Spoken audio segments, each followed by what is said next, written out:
அனைவருக்கும் வணக்கம். என்னுடைய தலைப்பு பெரிதினும் பெரிது கேள் என்பதுதான். போதுமென்ற மனமே பொன் செய்யும் மருந்து என்ற சொல்லாடலில் சற்றும் திருப்பமே இல்லாதவர் தான் மகாகவி பாரதியார் அவர்கள். ஒரு மனிதன் பெரிதினும் பெரிது கேட்க வேண்டும், அந்த பெரியதை அவன் என்று அடைகிறானோ அதை விட பெரியது எதுவோ அதை அவன் தொடர்ந்து கேட்டுக்கொண்டே இருக்க வேண்டும் என்கிறார் பாரதியார் அவர்கள். அவர் இப்படியாக சொல்லுகிறார், ஒரு மனிதன் அவனுடைய உரிமையை கேட்கும் போது ஊரறிய கேட்க வேண்டும், உலகறிய கேட்க வேண்டும், பெரிதினும் பெரிது கேட்க வேண்டும், அதை ரௌத்ரத்தோடு கேட்க வேண்டும் என்கிறார். புது கவிதைக்கும் புதுமை கவிதைக்கும் சொந்தக்காரராக இருந்தவர் தான் மகாகவி பாரதியார் அவர்கள். அவருடைய புதிய ஆதிச்சூடியிலிருந்து மூன்று கருத்துக்களை மட்டும் நான் உங்களோடு பகிர ஆசைப்படுகிறேன். இந்த 3 கருத்துக்களை விட பெரிதினும் பெரிது கேள் என்ற தலைப்பிற்கு மிகச் சிறந்த உதாரணங்கள் இருந்து விட முடியுமா? முதலாவதாக அச்சம் தவிர. அச்சமில்லை அச்சமில்லை அச்சம் என்பதில்லையே, உச்சி மீது வானிடிந்து வீழுகின்ற போதிலும் அச்சமில்லை அச்சமில்லை அச்சம் என்பதில்லை. உன்னுடைய தோல்வி எங்கே ஒளிந்துள்ளது தெரியுமா?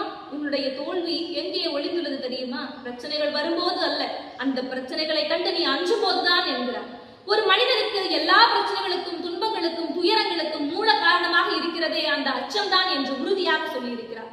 ஒரு மனிதன் அவனுடைய அச்சத்தில் இருந்து என்று விடுபடுகிறானோ அன்றுதான் அவன் அடிமைத்தனத்திலிருந்து விடுபட்டு ஒரு முழு மனிதனாக உருவெடுத்து பெரிதினும் பெரிது கேட்டு அவனுடைய வாழ்வில் உயர முடியும் என்று உறுதியாக சொல்லுகிறார்.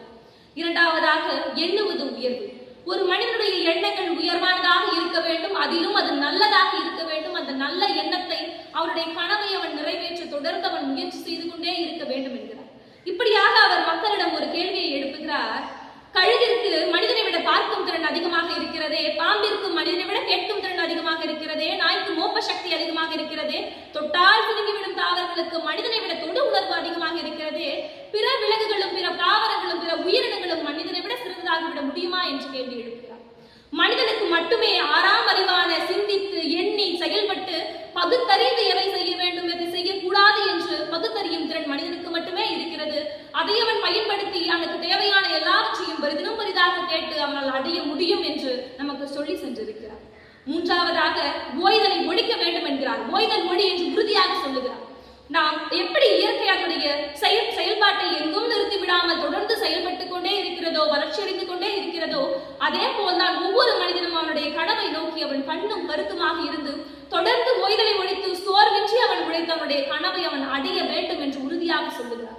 ஒரு நதி எப்படி அது ஓடாமல் இருந்து விட்டால் அது சாக்கடை என்று பெயர் மாறிவிடுகிறதோ, அதே போல்தான் ஒரு மனிதன் அவனுடைய ஓட்டத்தை நிறுத்திவிட்டால் அவனுடைய கனவை நோக்கி ஓடுவதை அவன் என்று நிறுத்துகிறானோ அன்று அவன் யாருக்கும் பயனற்று போகிறான் என்று சொல்லியிருக்கிறார்.